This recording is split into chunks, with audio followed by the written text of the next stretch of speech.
ഉപതെരഞ്ഞെടുപ്പ് നടക്കുന്ന ചേലക്കരയിലും ഒപ്പം വയനാടും ഇന്ന് നിശബ്ദ പ്രചരണമാണ്. ബഹളങ്ങളില്ലാതെ പരമാവധി വോട്ടർമാരെ നേരിൽ കണ്ട് വോട്ട് ഉറപ്പിക്കാനുള്ള നീക്കത്തിലാണ് സ്ഥാനാർത്ഥികളുള്ളത്. ബൂത്ത് തലത്തിലുള്ള സ്ക്വാഡ് വർക്കുകൾ ഇന്നും തുടരും. പൗരപ്രമുഖരുമായുള്ള കൂടിക്കാഴ്ചകളാണ് സ്ഥാനാർത്ഥികളുടെ പ്രധാന പരിപാടി. ഒപ്പം പോളിംഗ് സാമഗ്രികളുടെ വിതരണമെല്ലാം തന്നെ രാവിലെ 8 മണി മുതൽ വിവിധ ഇടങ്ങളിൽ തുടങ്ങും. ഉച്ചയോടെ വിതരണം പൂർത്തിയാകും. പ്രചാരണം അവസാനിച്ചപ്പോൾ LDFും UDFും ഉറച്ച വിജയപ്രതീക്ഷയിൽ തന്നെയാണ്. കൂടുതൽ വിവരങ്ങളുമായി തൃശ്ശൂരിൽ നിന്ന് ഹരീഷ് നാരായണനും വയനാട്ടിൽ നിന്നും രതീഷ് കുഞ്ചത്തൂരും ചേരുന്നുണ്ട്. ഏതായാലും അവസാനവട്ട വോട്ടും ഉറപ്പിക്കാനുള്ള ഒരുക്കത്തിലാണ് മുന്നണികളെല്ലാം തന്നെ. ചേലക്കരയിൽ ഇന്നലെ നമ്മൾ കണ്ടു വലിയൊരു കൊട്ടിക്കലാശം. അത് ജനങ്ങൾക്കിടയിലേക്ക് ഇറങ്ങി, മുന്നണിയിലെ എല്ലാ നേതാക്കളടക്കം എല്ലാവരും ജനങ്ങൾക്കിടയിലേക്ക് ഇറങ്ങിയ ഒരു കൊട്ടിക്കലാശം. ഇന്നിപ്പോൾ നിശബ്ദ പ്രചാരണം. ഓരോ വോട്ടർമാരെയും നേരിൽ കണ്ട് വോട്ടുറപ്പിക്കാനുള്ള തിടുക്കത്തിൽ തന്നെയല്ലേ മുന്നണികൾ എല്ലാം ഉള്ളത്? ഹരീഷ്. ശ്രീകാർത്തിക, തീർച്ചയായും അതുതന്നെയാണ്. ഇന്നലെ നമ്മൾ കണ്ടതാണ്. അത്രയും ആഘോഷത്തോടു കൂടിയാണ് ചേലക്കരയിലെ ജനങ്ങൾ ആ ഒരു കൊട്ടിക്കലാശത്തെ ഏറ്റെടുത്തത് എന്നുള്ളതാണ്. മൂന്ന് മുന്നണികളും അവരുടെ ശക്തി കാഴ്ചവെച്ചത് അത്രയും വളരെ പ്രാധാന്യത്തോടു കൂടിയാണ്. ആ ഒരു ചേലക്കര ബസ് സ്റ്റാൻഡ് മുഴുവൻ നിറഞ്ഞ ഒരു ജനസാഗരം തന്നെയാണ് ഇന്നലെ കണ്ടത്. എല്ലാ നേരത്തെ സൂചിപ്പിച്ച പോലെ തന്നെ സംസ്ഥാന നേതാക്കളെല്ലാം തന്നെ മൂന്ന് മുന്നണികളുടെയും നേതാക്കൾ നേരിട്ട് പ്രചരണത്തിനെത്തി പങ്കെടുക്കുകയും ആളുകളോട് വോട്ടഭ്യർത്ഥിക്കുകയും ചെയ്ത കാഴ്ചയാണ് ചേലക്കരയിൽ കഴിഞ്ഞ ദിവസം കണ്ടത്. ഇന്ന് നിശബ്ദ പ്രചരണത്തിന്റെ ഒരു മണിക്കൂറുകളാണ്. പരമാവധി വോട്ടുകൾ പെട്ടിയിൽ വീഴ്ത്തുക എന്ന ലക്ഷ്യത്തോടു കൂടി വലിയ ബഹളമൊന്നുമില്ലാതെ ആളുകളിലേക്ക് നേരിട്ടെത്തി അവരോട് വോട്ട് അഭ്യർത്ഥിക്കുന്ന ആ ഒരു ദിവസം മാത്രമല്ല, പൗരപ്രമുഖരുമായുള്ള കൂടിക്കാഴ്ച, ഇത്തരത്തിലുള്ള പ്രധാനപ്പെട്ട കാര്യങ്ങളാണ് ഇന്ന് മണ്ഡലത്തിൽ മൂന്ന് മുന്നണികളും മൂന്ന് സ്ഥാനാർത്ഥികളും ചെയ്യുന്നത്. കഴിഞ്ഞ ദിവസത്തിൽ തന്നെ ഈ സ്ഥാനാർത്ഥികളുടെ ഒരു ശക്തി അവർ പ്രചരിപ്പിച്ചതാണ്.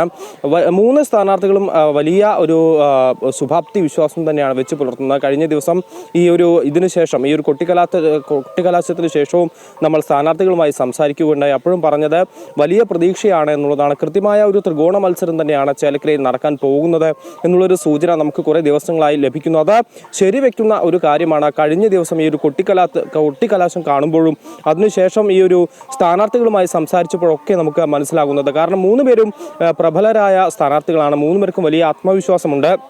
ഈ സംസ്ഥാന നേതാക്കൾ തന്നെ, മുഖ്യമന്ത്രിയും പ്രതിപക്ഷ നേതാവും അടക്കമുള്ള ആളുകൾ കുറേ ദിവസമായി ചേലക്കരയിൽ ക്യാമ്പ് ചെയ്ത് ഈ പ്രചരണത്തിനൊക്കെ നേതൃത്വം നൽകിയതാണ്. അതുപോലെ ഈ കൊട്ടിക്കലാശത്തിനാണെങ്കിലും എൻ ഡി എയുടെ ഭാഗത്ത് നോക്കുകയാണെങ്കിൽ കെ സുരേന്ദ്രൻ അടക്കം പങ്കാളിയായി. അതുപോലെ കോൺഗ്രസിന്റെ ഭാഗത്ത് രാഹുൽ മാങ്കൂട്ടത്തിൽ സ്ഥാനാർത്ഥി രാഹുൽ മാങ്കൂട്ടത്തിലും അതുപോലെ തന്നെ TN പ്രതാപൻ അടക്കമുള്ള നേതാക്കൾ, കെ രാജൻ അടക്കമുള്ള മന്ത്രിമാർ LDFിന്റെ പ്രചരണത്തിന്റെ ഭാഗമായി. അങ്ങനെ വലിയ ഒരു സംസ്ഥാന നേതാക്കളെല്ലാം തന്നെ ഒന്നടങ്കം ഈ ഒരു പ്രചരണത്തിന് ഭാഗമാകുമ്പോൾ വലിയ പ്രതീക്ഷയാണ് എന്നാണ് സ്ഥാനാർത്ഥികളും പറയുന്നത്. ഇന്ന് നിശബ്ദ പ്രചരണമാണ്. ചേലക്കരയിലെ നിരവധി സ്ഥലങ്ങളിൽ ഇന്ന് ഈ സ്ഥാനാർത്ഥികളെത്തി നിശബ്ദ പ്രചരണം വോട്ട് ചോദിക്കുന്ന ആ ഒരു ഘട്ടം അതിലേക്ക് എത്തി.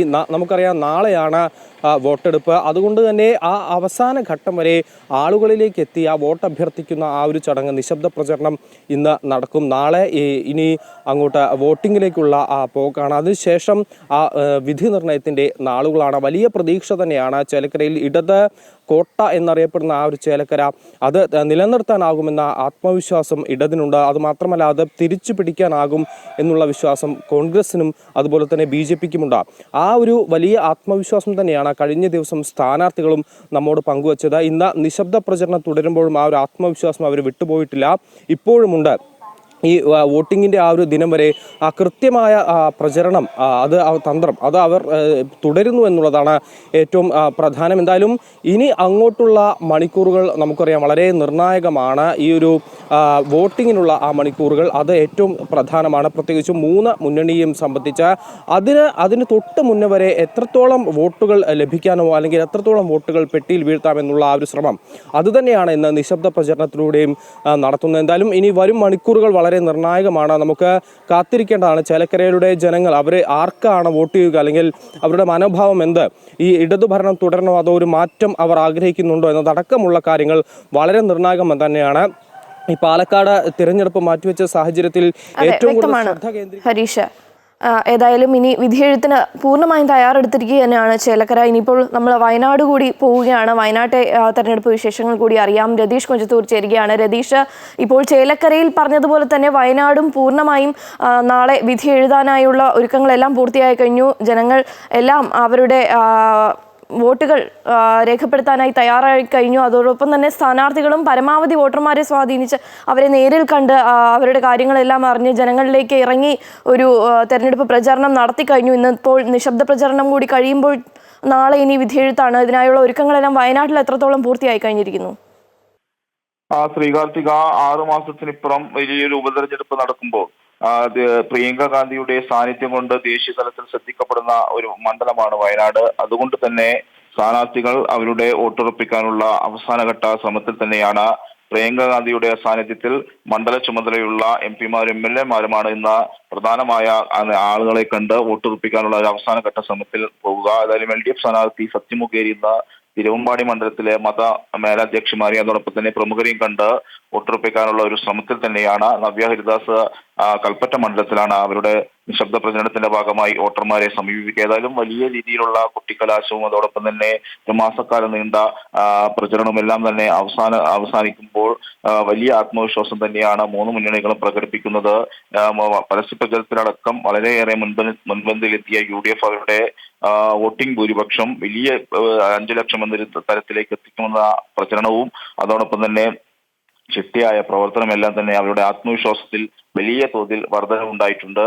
ഏതായാലും വയനാട് എന്ന് പറയുന്നത് ദേശീയ തലത്തിൽ തന്നെ ശ്രദ്ധിക്കപ്പെടുന്ന ഒരു മണ്ഡലമാണ്. അതുകൊണ്ട് തന്നെയാണ് ഈ ഉപതെരഞ്ഞെടുപ്പിന് ഏറെ പ്രാധാന്യമുണ്ട്. അത്തരത്തിൽ വലിയ രീതിയിലുള്ള പ്രചരണവും എല്ലാം കഴിഞ്ഞുള്ള നിശബ്ദ പ്രചരണത്തിലും വോട്ടർമാരെ നേരിൽ കണ്ട് വോട്ടുറപ്പിക്കാനുള്ള ശ്രമങ്ങളും അധ്യക്ഷന്മാരെ ഉൾപ്പെടെയുള്ള പ്രമുഖരെ കണ്ട് അവരുടെ സാന്നിധ്യവും സ്വാധീനവുമെല്ലാം തങ്ങളുടെ ഭാഗമാക്കാനുള്ള ശ്രമങ്ങൾ തന്നെയാണ് സ്ഥാനാർത്ഥികൾ നിലവിൽ നടത്തിക്കൊണ്ടിരിക്കുന്നത്. അതെ, വ്യക്തമാണ്. രതീഷ് സൂചിപ്പിച്ച പോലെ തന്നെ ബഹളങ്ങളില്ലാതെ പരമാവധി വോട്ടർമാരെ നേരിൽ കണ്ട് അവസാനവട്ട വോട്ടും ഉറപ്പിക്കാനുള്ള നീക്കത്തിൽ തന്നെയാണ് സ്ഥാനാർത്ഥികളുള്ളത്. വയനാട് നിന്നും രതീഷാണ് വിശദാംശങ്ങൾ നൽകിയത്. ഇനി നമ്മൾ പോകുന്നത് പാലക്കാട്ടേക്കാണ്. പാലക്കാട് പ്രചരണ തന്ത്രങ്ങളിൽ മാറ്റം വരുത്തി സ്ഥാനാർത്ഥികളും മുന്നണികളും രാഷ്ട്രീയ വിവാദങ്ങൾ മാറ്റി നിർത്തി ജനകീയ വിഷയങ്ങളിലേക്ക് ശ്രദ്ധ തിരിച്ചാണ് സ്ഥാനാർത്ഥികളുടെ അവസാനഘട്ട പ്രചരണം നടക്കുന്നത്. ഇനിയുള്ള ദിവസങ്ങളിൽ കൂടുതൽ നേതാക്കൾ മണ്ഡലത്തിൽ വിവിധ പരിപാടികളിൽ പങ്കെടുക്കും. വിവരങ്ങളുമായി രജിത് കുമാറാണ് ചേരുന്നത്. രജിത്ത്, ഇപ്പോൾ വയനാടും ചേലക്കരയും നാളെ വിധി എഴുതി കഴിഞ്ഞാൽ പിന്നെ പൂർണ്ണമായും ശ്രദ്ധ പാലക്കാടേക്ക് എത്തും. കൂടുതൽ നേതാക്കൾ എത്തുന്നു. ഏത് രീതിയിലായിരിക്കും ഇനി പാലക്കാടുള്ള പ്രചരണം മുന്നോട്ട് പോവുക?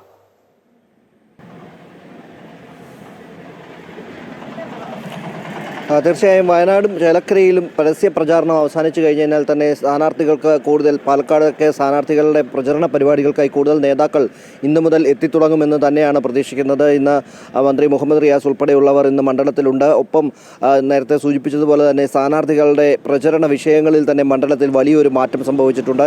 നേരത്തെ രാഷ്ട്രീയ വിവാദങ്ങളാണ് ഉയർത്തിക്കാട്ടിയിരുന്നതെങ്കിൽ ഇപ്പോൾ ജനകീയ വിഷയങ്ങളിലേക്ക് അവരുടെ ശ്രദ്ധ തിരിഞ്ഞു കഴിഞ്ഞിരിക്കുന്നു. ഇന്നലെ തന്നെ കർഷകരുടെ പാലക്കാട് നെൽകർഷകരുടെ പ്രശ്നങ്ങൾ ഉയർത്തിപ്പിടിച്ചുകൊണ്ടാണ് ഇന്നലെ ട്രാക്ടർ റാലി അടക്കം 2 UDF-ഉം അതുപോലെ തന്നെ NDA-യും സംഘടിപ്പിച്ചത്. BJP-യുടെ നേതൃത്വത്തിലും അതുപോലെ തന്നെ കോൺഗ്രസിൻ്റെ നേതൃത്വത്തിലും വലിയൊരു കൂടുതൽ ട്രാക്ടറുകൾ പങ്കെടുപ്പിച്ചുകൊണ്ട് ജനശ്രദ്ധ ഇങ്ങോട്ട് ആകർഷിക്കത്തക്ക തരത്തിലുള്ള ഒരു പ്രചാരണ പരിപാടികൾക്കായിരുന്നു ഇന്നലെ അവർ നേതൃത്വം നൽകിയത്. ഇന്ന് മണ്ഡലത്തിലെ കുടിവെള്ള പ്രശ്നം ഉയർത്തിക്കൊണ്ടുള്ള വിവിധ പരിപാടികളുമായി ഇനി വരും ദിവസങ്ങളിൽ BJP ഉൾപ്പെടെ രംഗത്തേക്ക് എത്തുന്നുണ്ട് എന്ന് അവർ അറിയിച്ചു കഴിഞ്ഞിട്ടുണ്ട്. അതേ സമയത്ത് തന്നെയാണ് സർക്കാരിൻ്റെ ഇതുവരെയുള്ള ഭരണ നേട്ടങ്ങൾ ഉയർത്തി കാണിച്ചുകൊണ്ട് LDF പ്രചരണ പരിപാടികൾക്ക് നേതൃത്വം നൽകുന്ന ഇനി വെറും 7 ദിവസങ്ങൾ മാത്രമാണ് മണ്ഡലത്തിൽ പ്രചരണ പരിപാടികൾക്കായി അവശേഷിക്കുന്നത്. അതിനാൽ തന്നെ കൂടുതൽ പ്രചരണ തന്ത്രങ്ങളുമായി കൂടുതൽ ആളുകളെ ഉൾപ്പെടുത്തിക്കൊണ്ട് കൂടുതൽ നേതാക്കളെ ഉൾപ്പെടുത്തിക്കൊണ്ടുള്ള പ്രചരണ പരിപാടികളായിരിക്കും ഇനിയുള്ള മണിക്കൂറുകളിൽ പാലക്കാടേക്ക് എത്തുക. അതിനു വേണ്ടിയിട്ട് നേരത്തെ സൂചിപ്പിച്ചതുപോലെ തന്നെ CPM-ൻ്റെ സംസ്ഥാന സെക്രട്ടറി ഉൾപ്പെടെയുള്ളവർ BJP സംസ്ഥാന അധ്യക്ഷൻ ഉൾപ്പെടെയുള്ളവർ ഈ മണ്ഡലത്തിൽ ക്യാമ്പ് ചെയ്തുള്ള പ്രവർത്തനങ്ങളാണ് നടക്കുന്നത്. അതേസമയം തന്നെ മുൻ മന്ത്രിയായിരുന്ന AK ബാലൻ്റെ നേതൃത്വത്തിലും മന്ത്രി MB രാജേഷിൻ്റെ നേതൃത്വത്തിലുമാണ് CPM-ൻ്റെ LDF-ൻ്റെ പ്രചാരണ പരിപാടികൾ പുരോഗമിച്ചുകൊണ്ടിരിക്കുന്നത്. എന്തുതന്നെയായാലും വരും ദിവസങ്ങളിൽ നേരത്തെ സൂചിപ്പിച്ചതുപോലെ തന്നെ കൂടുതൽ പരിപാടികളുമായി സ്ഥാനാർത്ഥികളും മുന്നണികളും തയ്യാറായി കഴിഞ്ഞിട്ടുണ്ട്. മറ്റു മണ്ഡലങ്ങളിലെ എല്ലാ തിരക്കുകളും ഒഴിഞ്ഞതിനാൽ തന്നെ നേതാക്കൾക്കടക്കം കൂടുതൽ സമയം ഇവിടേക്ക് കേന്ദ്രീകരിക്കുന്നതിന് ലഭിക്കുകയും ചെയ്യും. അതിനാൽ തന്നെ വരും ദിവസങ്ങളിൽ വലിയ പ്രചാരണ പരിപാടികൾക്കായിരിക്കും പാലക്കാട് സാക്ഷിയാകാൻ പോകുന്നത്.